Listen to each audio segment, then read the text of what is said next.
The kitchen was a mausoleum. That was the only thought that came to mind every morning at 6. The air was always unnaturally cold, even with the central heating cranked up to 70. I sat at the marble island, watching the gray veins in the stone swirl like smoke frozen in time. The surface felt like ice under my palms.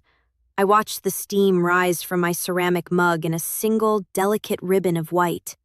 It twisted, thinned, and vanished into the shadows of the ceiling. It was the perfect metaphor for our life together, once substantial, now a vanishing act. Clara walked in, her silk robe whispering against the hardwood floor. She didn't look at me. She never looked at me first thing in the morning. Her eyes were perpetually glued to the glowing screen of her phone. The blue light washed over her features, making her look like a stranger, a digital ghost. I cleared my throat, and the sound was startlingly loud in the oppressive stillness. She didn't flinch. She just tapped the screen. Scroll. Tap. Scroll. That was the rhythm of our marriage, the heartbeat of a dead thing. I wanted to say her name.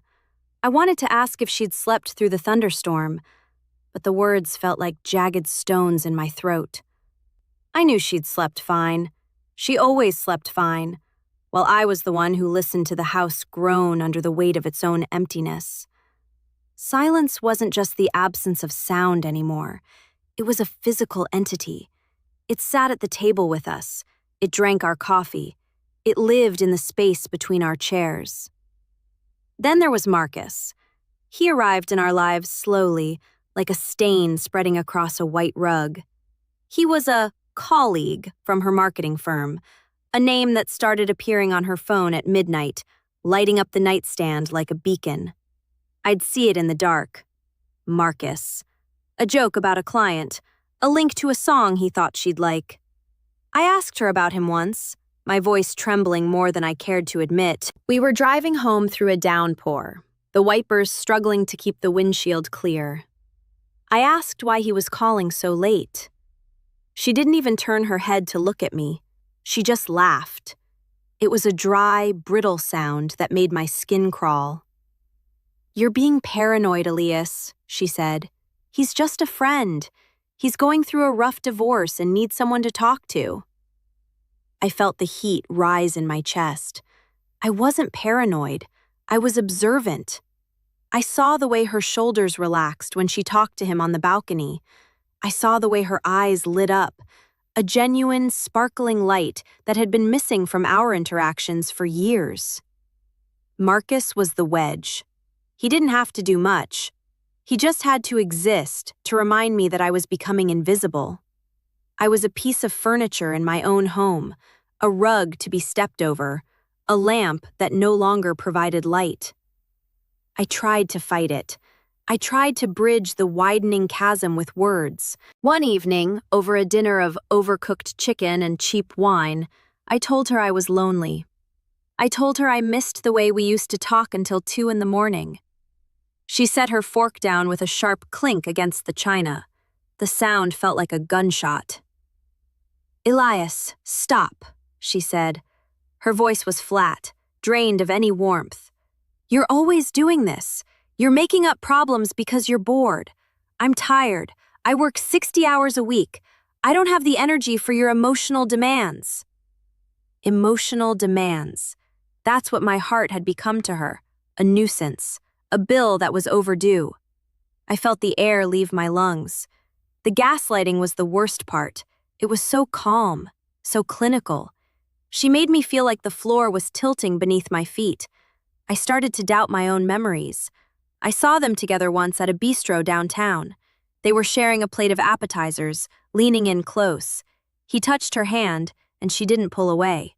But when I asked her later, she told me I was hallucinating. She said she'd been in a meeting all afternoon. She said it with such absolute conviction that I almost checked myself into a clinic. Then I found the receipt for the bistro in the pocket of her coat. 2 mojitos, 1 order of calamari. Time, 3:45 p.m. I didn't confront her. I just put the receipt back. The silence in the house grew teeth that night. The turning point was a Tuesday, a humid, suffocating night at a housewarming party for one of her friends. Marcus was there, leaning against the wet bar, holding a glass of expensive bourbon like he owned the room. Clara was nearby, her eyes tracking his every move.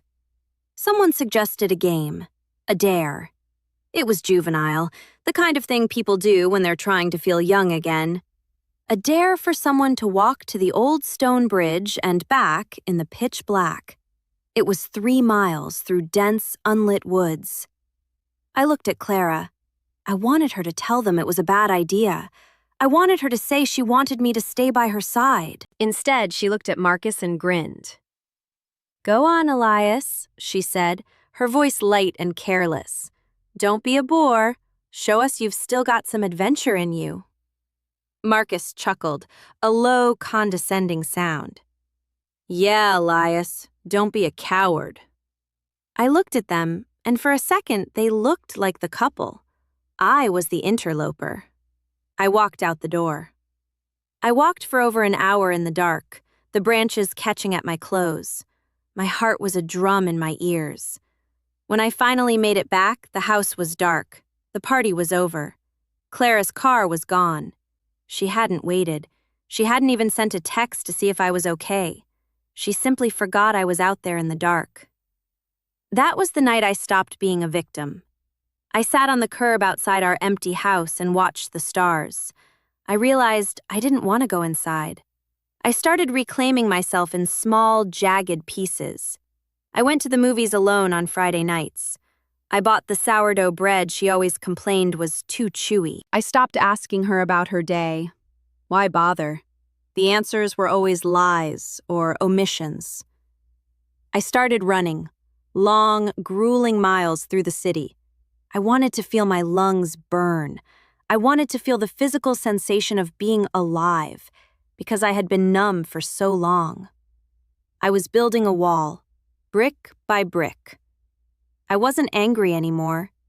Anger is an attachment, and I was detaching. I spent hours in the public library, hidden among the stacks of old books.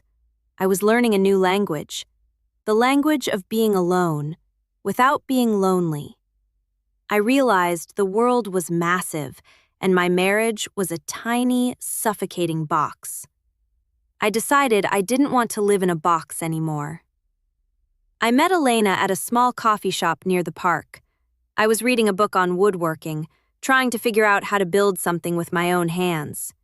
She was at the next table, sketching in a leather-bound notebook. She asked me if the book was any good. It was the first time in years a woman had looked at me with actual curiosity. We started talking. It wasn't about work or Marcus or the weather. It was about the things we wanted to create. She listened. When I spoke, she didn't look at her phone. She didn't look over my shoulder for someone more interesting. She looked at me. It was a revelation. It showed me that I wasn't a ghost. I was still visible to the right person. We met for coffee 3 more times. It wasn't an affair in the traditional sense. It was a bridge back to humanity. She asked me what I was afraid of. I told her I was afraid of staying in the silence forever. She just nodded and took my hand. "You don't have to," she said. That was all it took. A few words of genuine connection to break the spell of years of neglect. The end finally came in the garage. It was a Saturday morning, the sun cutting through the dusty windows in sharp, golden slats. I was packing my tools into a heavy wooden chest. The smell of oil and old cedar filled the space. I heard the door from the kitchen creak open. Clara stood there, holding a mug of tea, looking bored. "What are you doing?" she asked.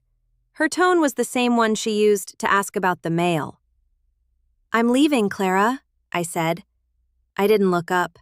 I focused on the way the metal latches of the chest felt. Cold, solid, real. She didn't scream. She didn't cry. She just leaned against the doorframe, her expression blank. "Why now?" she asked. I finally looked at her. I saw the indifference in her eyes, and it didn't hurt anymore. "Because I'm already gone," I said.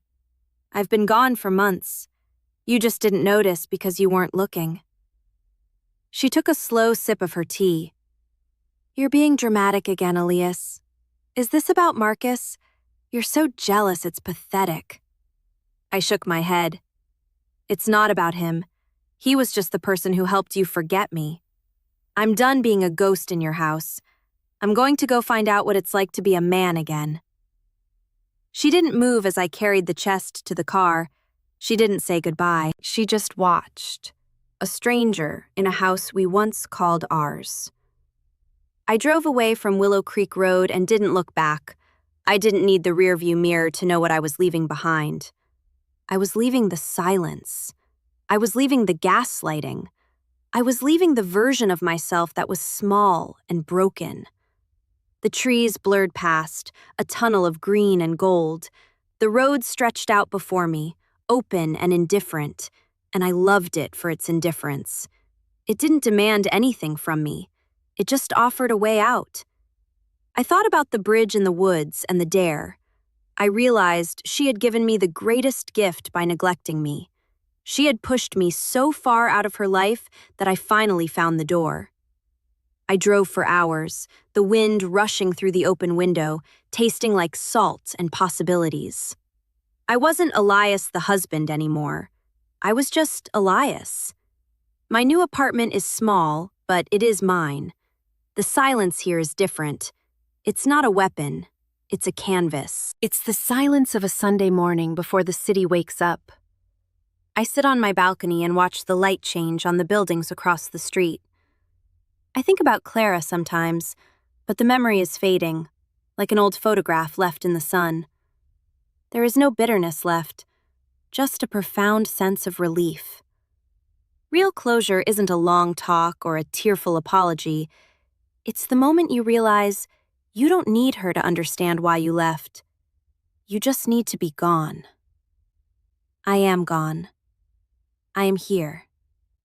I am finally, for the first time in a decade, breathing air that belongs only to me. The weight of the silence is gone. I am light. I am free. I am home.